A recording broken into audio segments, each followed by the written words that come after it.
കർത്താവ് നിങ്ങളോട് കൂടെ. അങ്ങേ ആത്മാവോടുകൂടെ. ലൂക്കായുടെ വിശുദ്ധ സുവിശേഷത്തിൽ നിന്നുള്ള വായന. കർത്താവേ, അങ്ങേക്ക് മഹത്വം.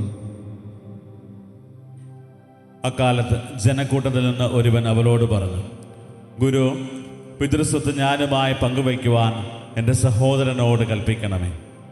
യേശുവിനോട് ചോദിച്ചു, ഹേ മനുഷ്യ, എന്നെ നിങ്ങളുടെ ന്യായാധിപനോ സ്വത്ത് ഭാഗിക്കുന്നവനോ ആയി ആര് നിയമിച്ചു? അനന്തരം അവൻ അവരോട് പറഞ്ഞു, ജാഗരൂകരായിരിക്കുവിൻ, എല്ലാ അത്യാഗ്രഹങ്ങളിൽ നിന്നും അകന്നിരിക്കുകയും ചെയ്യുവിൻ. മനുഷ്യജീവിതം സമ്പത്ത് കൊണ്ടല്ല ധന്യമാകുന്നത്. ഒരു ഉപമയും അവൻ അവരോട് പറഞ്ഞു. ഒരു ധനികൻ്റെ കൃഷിസ്ഥലം സമൃദ്ധമായ വിളവ് നൽകി. അവൻ ഇങ്ങനെ ചിന്തിച്ചു, ഞാൻ എന്തു ചെയ്യും?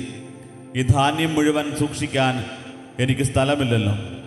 അവൻ പറഞ്ഞു, ഞാൻ ഇങ്ങനെ ചെയ്യും, എൻ്റെ അറപ്പുറകൾ പൊളിച്ച് കൂടുതൽ വലിയവ പണിയും, അതിലെൻ്റെ ധാന്യവും വിഭവങ്ങളും സംഭരിക്കും.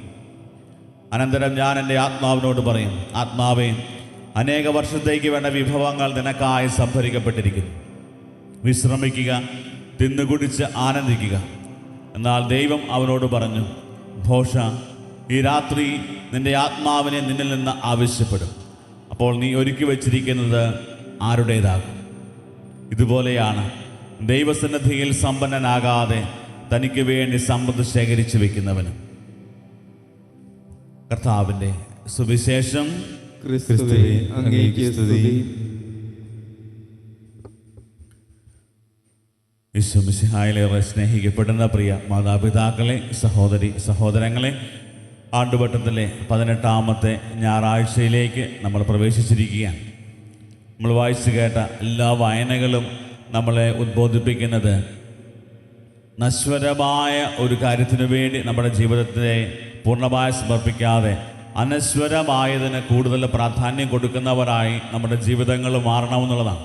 സഭാപ്രസംഗൻ്റെ പുസ്തകത്തിലൂടെയും സുവിശേഷത്തിലൂടെയും ഒക്കെ നമ്മൾ കണ്ടുമുട്ടുന്ന കാര്യം, അതായത് നശ്വരമായ ഈ ഒരു സമ്പത്തിൽ മാത്രം ശ്രദ്ധ കേന്ദ്രീകരിക്കുന്നവരാകാതെ കൂടുതലായിട്ടും അനശ്വരമായ നമ്മുടെ ആത്മാവിൻ്റെ രക്ഷയ്ക്കും ദൈവസന്നദ്ധിയിൽ സംപ്രീതി കണ്ടെത്തുന്നവരായി നമ്മുടെ ജീവിതങ്ങൾ മാറണം എന്നുള്ളതാണ് സുവിശേഷം പഠിപ്പിക്കുക.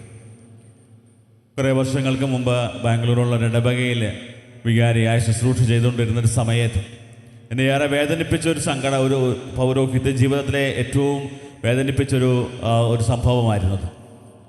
ഞാൻ രാവിലെ വിശുദ്ധ കുർബാനയ്ക്കായിട്ട് ദേവാലയത്തിൽ ചെന്ന് കഴിഞ്ഞപ്പോൾ അവിടെ സങ്കീർത്തി കുത്തി തുറക്കപ്പെട്ടിരിക്കുകയാണ്. വീണ്ടും സങ്കീർത്തിക്ക് അകത്തേക്ക് കയറി കഴിഞ്ഞപ്പോൾ വീണ്ടും അവിടെയും എല്ലാം അലങ്കോലമായി കിടക്കും. വീണ്ടും പള്ളിക്ക് അകത്തേക്ക് കയറി ചെന്ന് കഴിഞ്ഞപ്പോൾ വളരെ മനോഹരമായ ഒത്തിരിയേറെ കഷ്ടപ്പാടുകളൊക്കെ സഹിച്ച് പണിതെടുത്ത വളരെ മനോഹരമായ സക്രാരി പോലും കുത്തി തുറക്കപ്പെട്ട് അതിൽ നിന്ന് എല്ലാം എടുത്തുകൊണ്ട് പോയിരിക്കുന്നു. അപ്പോൾ എന്നെ സംബന്ധിച്ചിടത്തോളം ഒരു വലിയ വേദനയുടെ ഒരു നിമിഷമായിരുന്നു. പക്ഷേ അവിടെ സംഭവിച്ചൊരു കാര്യം, അവിടെ ഉപയോഗിച്ച വിശുദ്ധ കുർബാനയ്ക്ക് ഉപയോഗിക്കുന്നതും പള്ളിയിൽ നമ്മുടെ ഓരോ തിരുക്കർമ്മങ്ങൾക്ക് ഉപയോഗിക്കുന്ന ഓരോ പാത്രങ്ങളും എല്ലാം സ്വർണ്ണമാണ് എന്ന് കരുതി കള്ളന്മാർ വന്ന് അതെല്ലാം എടുത്തുകൊണ്ട് പോയി. പക്ഷെ താഴേക്ക് നോക്കിക്കഴിഞ്ഞപ്പോൾ താഴെ വിശുദ്ധ കുർബാനയൊക്കെ തറയിലിട്ടേക്കുകയാണ്, തറയിൽ കിടക്കുകയാണ്. ഏറ്റവും ശ്രേഷ്ഠമായതും സ്വർണത്തേക്കാൾ അമൂല്യമായതും നിത്യജീവൻ്റെ ആഹാരവുമായ വിശുദ്ധ കുർബാന അവിടെ ഉപേക്ഷിച്ചിട്ട് അതിനേക്കാൾ വിലയുള്ളതെന്ന് കരുതി ആ സ്വർണ്ണപാത്രങ്ങളെല്ലാം അവരെടുത്തോണ്ട് പോയി.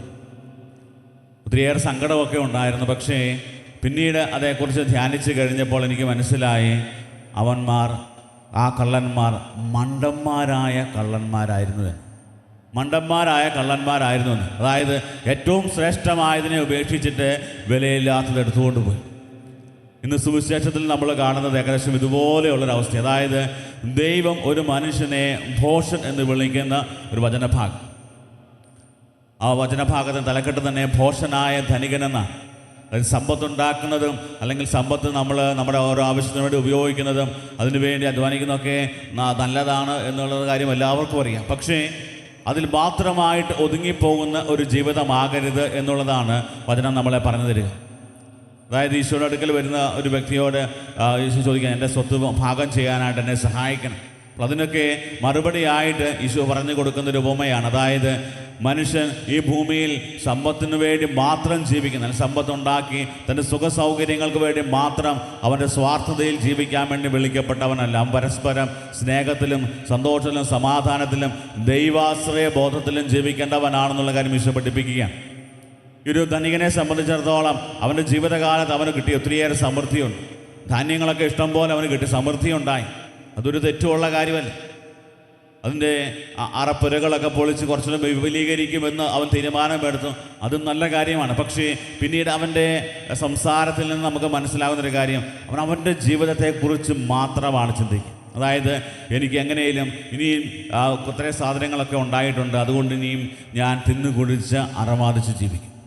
അങ്ങനെ ഒരു ചിന്താഗതി അവൻ്റെ ജീവിതം മനസ്സിലേക്ക് കടന്നു വരുമ്പോൾ ആ ഒരു മനോഭാവത്തെയാണ്, സമ്പത്തിനെയല്ല കർത്താവ് കുറ്റം പറയുക, മറിച്ച് അവൻ്റെ മനോഭാവത്തെ വിമർശിക്കുന്ന ഈശോയെ കാണാൻ പറ്റും.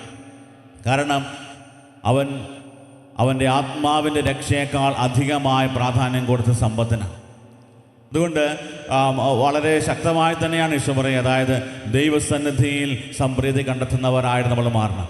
നശ്വരമായതിനെ ഉപേക്ഷിച്ച് അതിനേക്കാൾ ഉപരിയായി അനശ്വരമായതിനെ മുറുകെ പിടിക്കുക, നമ്മുടെ ആത്മാവിനെ രക്ഷിക്കും. അതുപോലെ തന്നെ ദൈവത്തിലുള്ള വിശ്വാസവും മുറുകെ പിടിക്കുന്നവരായി നമ്മുടെ ജീവിതങ്ങൾ മാറണം. നമുക്കറിയാം, നമ്മളൊക്കെ കടന്നുപോയിക്കൊണ്ടിരിക്കുന്ന നമ്മുടെ ജീവിത സാഹചര്യങ്ങളെ പരിശോധിച്ച് കഴിഞ്ഞാൽ ഒരു സെൽഫി സംസ്കാരത്തിലേക്ക് നമ്മുടെയൊക്കെ ജീവിതങ്ങൾ മാറിക്കൊണ്ടിരിക്കുകയാണ്. സെൽഫി സംസ്കാരം നമുക്കറിയാം. ഫോട്ടോ എടുക്കുന്ന ആൾക്കാർ മൊബൈൽ ഫോണിൽ ഏറ്റവും കൂടുതൽ അവർ ശ്രദ്ധിക്കുന്നത് ഒരു സെൽഫി എടുക്കുമ്പോൾ എടുക്കുന്നയാളുടെ ആ ഒരു പിക്ചറിൻ്റെ ക്ലാരിറ്റിയാണ്. ബാക്കിയുള്ളവരുടെ പേരൊക്കെ സൈഡിലൊക്കെ നിൽക്കുന്നുണ്ടെങ്കിലും സെൽഫി എടുക്കുന്ന ആളുകളായിരിക്കും ചില ആൾക്കാർ ശരിക്കുക. നമ്മൾ ചില ഷോപ്പിംഗ് മാളിലൊക്കെ ചെന്ന് കഴിഞ്ഞാൽ ചില ആളുകൾ സെൽഫി എടുക്കുന്നത് കാണാം. സെൽഫി എടുക്കുന്നയാളുടെ എക്സ്പ്രഷൻസൊക്കെ നമ്മൾ ശ്രദ്ധിച്ചു കഴിഞ്ഞാൽ മനസ്സിലാകും എന്തുമാത്രം ഒരു സെൽഫി സംസ്കാരത്തിലേക്ക് നമ്മൾ വളർന്നിട്ടുണ്ടെന്ന്. കാരണം ഈ ഒരു സംസ്കാരം പലപ്പോഴും അത് രൂപപ്പെടാൻ കാരണം നമ്മളെല്ലാവരും നമ്മുടെ മറ്റുള്ളവരോടുള്ള ആ ഒരു കൂട്ടായ്മയിൽ ജീവിക്കുന്നതിനേക്കാൾ ഉപരിയായി എൻ്റെ സ്വന്തം കാര്യത്തിൽ അല്ലെ എൻ്റെ കാര്യങ്ങളിൽ മാത്രം ഞാൻ ഒതുങ്ങിപ്പോകുന്നൊരവസ്ഥ, അതായത് ഞാൻ എന്നിലേക്ക് തന്നെ ചുരുങ്ങിപ്പോകുന്ന ഒരവസ്ഥയിലേക്ക് നമ്മളൊക്കെ വളർന്നിരിക്കുകയാണ്. പ്രിയപ്പെട്ടവരെ, ഇന്ന് ഈ ഒരു വചനഭാഗം ധ്യാനിക്കുമ്പോൾ നമ്മളെല്ലാം ചിന്തിക്കുന്നത് എൻ്റെ ജീവിതത്തിൽ ഇതുപോലൊരു മനോഭാവമുണ്ട്, ഈ ഭോഷനായ ധനികനെ പോലെയുള്ള മനോഭാവമുണ്ടോ, ഇനി കുറച്ച് നാളും കൂടെ ഉണ്ട്, എന്നാൽ അടിച്ചു പൊളിച്ച് ജീവിച്ചേക്കാം ഇനിയുള്ള കാലം എന്ന് നമ്മൾ ചിന്തിക്കുന്നതിനേക്കാൾ ഉപരിയായിട്ട് എൻ്റെ ആത്മാവിനെ ദൈവം വിളിക്കുമ്പോൾ എന്തുമാത്രം വിശുദ്ധിയോടെയാണ് ഞാൻ എൻ്റെ ആത്മാവിനെ കാത്തു സൂക്ഷിക്കുക.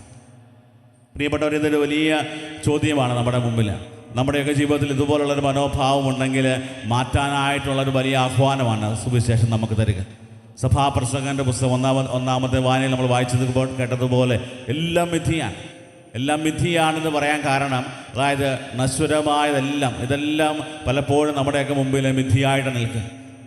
ഒരു മിഥ്യയല്ലാതെ യാഥാർത്ഥ്യമായിട്ട് നിലനിൽക്കുന്നത് ദൈവം മാത്രമാണ്. അതുകൊണ്ട് ദൈവത്തെ മുറുകെ പിടിച്ച് ജീവിക്കുന്നവരായി നമ്മുടെ ജീവിതങ്ങൾ മാറണമെന്നുള്ളത് ഈ വചനം നമ്മളെ പഠിപ്പിക്കുകയാണ്. പ്രിയപ്പെട്ടവരെ, ഇന്ന് ഈ ഒരു പരിശുദ്ധ കുർബാനയിൽ ഈ ഒരു സുവിശേഷ ഭാഗം ധ്യാനിച്ച് നമ്മൾ പ്രാർത്ഥിക്കുന്ന അവസരത്തിൽ ദൈവം നമ്മുടെയൊക്കെ ജീവിതങ്ങളിലേക്ക് നമുക്ക് കൊണ്ടുവരാവുന്നൊരു കാര്യം, നമ്മുടെയൊക്കെ ജീവിതത്തിൽ മറ്റുള്ളവരോടുള്ള സഹവാസവും അതുപോലെ തന്നെ അവരോടുള്ള ഒരുമിച്ചുള്ള കൂട്ടായ്മയിലൊക്കെ കുറവ് വന്നിട്ടുണ്ടെങ്കിൽ നമുക്ക് മനസ്സിലാക്കാം നമ്മുടെയൊക്കെ ജീവിതത്തിൽ ഒത്തിരിയേറെ സ്വാർത്ഥത കടന്നു കൂടി നമ്മൾ പലപ്പോഴും നമ്മളിലേക്ക് തന്നെ ചുരുങ്ങിപ്പോയെന്ന്. ദൈവം മനുഷ്യനെ സൃഷ്ടിക്കുന്നത് അവന് കൂട്ടായ്മയിൽ വളരാൻ വേണ്ടിയാണ് ദൈവം മനുഷ്യനെ സൃഷ്ടിക്കുക. അതുകൊണ്ടാണ് തുടക്കത്തിൽ തന്നെ നമ്മൾ ഉൽപ്പത്തി പുസ്തകത്തിൽ കാണുന്നുണ്ട്, മനുഷ്യൻ ഏകനായിരിക്കുന്നത് നന്നല്ല. ദൈവം എപ്പോഴും അവന് കൂട്ട് നൽകിക്കൊണ്ടാണ് അവനെ അനുഗ്രഹിക്കുന്നത്.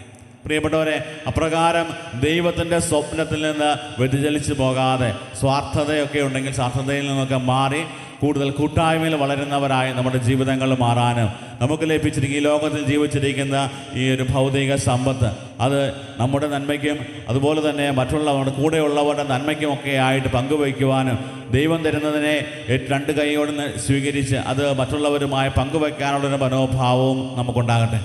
അപ്രകാരം നമ്മൾ ജീവിക്കാൻ തുടങ്ങുമ്പോൾ ജീവിതത്തിൻ്റെ ഏത് നിമിഷവും ദൈവം വിളിച്ചു കഴിഞ്ഞാൽ സന്തോഷത്തോടെയും സംതൃപ്തിയോടെയും നമുക്ക് കർത്താവിൻ്റെ സന്നിധിയിലേക്ക് പോകാൻ പറ്റും. ബനവഞ്ചർ എന്ന് പറയുന്ന വിശുദ്ധൻ അദ്ദേഹം പറഞ്ഞ കാര്യമാണ്, ഒരു മനുഷ്യൻ്റെ ജീവിതത്തിലെ ഏറ്റവും വലിയ നാശം എന്ന് പറയുന്നത് അവൻ്റെ ആത്മനാശമാണ്. അതേസമയം അവൻ്റെ ഏറ്റവും വലിയ നഷ്ടം അവന് സ്വർഗം നഷ്ടമാകുന്നത്. പ്രിയപ്പെട്ടവരെ, വിശുദ്ധ കുർബാനയിലും പങ്കെടുത്ത് പ്രാർത്ഥിച്ച് കർത്താവിനോട് ഐക്യപ്പെട്ടിരിക്കുന്ന നമ്മൾ അവസാനം വിധി ദിവസത്തിൽ കർത്താവ് നമ്മളെ അറിയത്തില്ല എന്ന് പറയുന്നൊരവസ്ഥയിലേക്ക് പോകാതെ കർത്താവിൻ്റെ പ്രിയപ്പെട്ടവരായി മാറുവാനായിട്ടുള്ള കൃപയ്ക്ക് വേണ്ടി നമുക്ക് ആഗ്രഹിച്ച് പ്രാർത്ഥിക്കുകയും അതിനുവേണ്ടി പരിശ്രമിക്കുകയും ചെയ്യാം. ദൈവം നമ്മളെയും നമ്മുടെ കുടുംബങ്ങളെയും സമൃദ്ധമായി അനുഗ്രഹിക്കട്ടെ. ആമേൻ.